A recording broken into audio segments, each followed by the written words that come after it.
আসসালামু আলাইকুম everyone, welcome to my channel Sumana creations. তো আজকে এই সুন্দর গয়নাটা আমি কিভাবে বানিয়েছি সেটাই আপনাদের সাথে শেয়ার করব।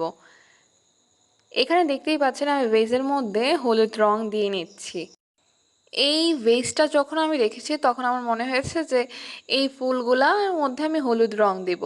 এই ধরনের ফুল আমি দেখেছিলাম হলুদ রঙের। তো দেখতেই পাচ্ছেন আমি হলুদ রং দিয়ে নিচ্ছি। আর একটু লাইট কালার তো হলুদ দিলাম, এখানে একটু ডার্ক কালারের হলুদ আমি ওই পয়েন্টে ইউজ করছি যেন একটা ভেরিয়েশন আসে। আর এখন সাইডের বর্ডারগুলো দিয়ে নিচ্ছি আমি কমলা কালার দিয়ে। এখানে কাঠের গয়না তৈরি করতে যা প্রোডাক্ট লাগে সব কিন্তু আমার পেজে পেয়ে যাবেন, যার নাম গার্নিশ উইথ সুমনা। এছাড়া আরেকটা পেজ রয়েছে সুমনা ক্রিয়েশনস নামে। এছাড়া এই পেজের লিঙ্কগুলো কিন্তু আমার ডিসক্রিপশন বক্সে পেয়ে যাবেন, ফোন নাম্বার পেয়ে যাবেন ইমো আর হোয়াটসঅ্যাপের। যেখানে যেখানে হোম ডেলিভারি পসিবল আমরা কিন্তু হোম ডেলিভারি দিয়ে থাকি।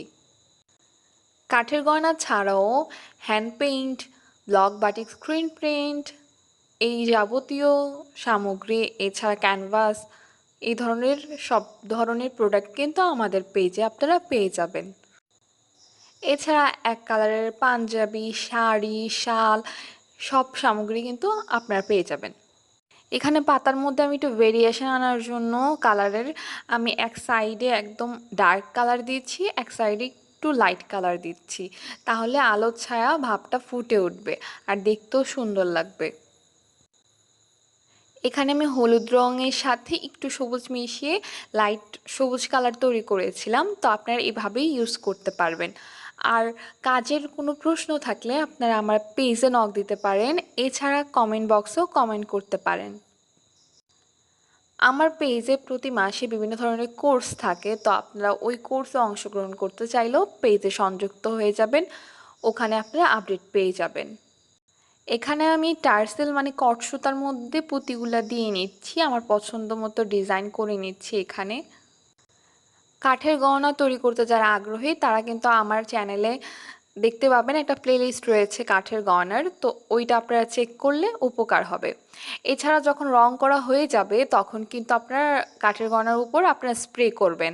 তো এখানে আমি যেহেতু সাথে সাথে কাজ করে দেখাচ্ছি, স্প্রেটা করছি না, আমি পরে শুকিয়ে গেলে স্প্রে একসাথে করব। তো এখানে আমার কাজ প্রায় শেষের দিকে চলে এসেছে। দেখতেই পাচ্ছেন কানের দুলটাও আমি জাম্প রিং দিয়ে এভাবে তৈরি করে নিব। চাইলে আপনারা হিজাবের পিন তৈরি করতে পারবেন যদি আরও বেশি নেন, এছাড়া হাতের রিং বা আংটি তৈরি করতে পারবেন। তো সবাই ভালো থাকবেন, সুস্থ থাকবেন আর আমাদের চ্যানেলের সাথেই থাকবেন। আল্লাহ হাফেজ।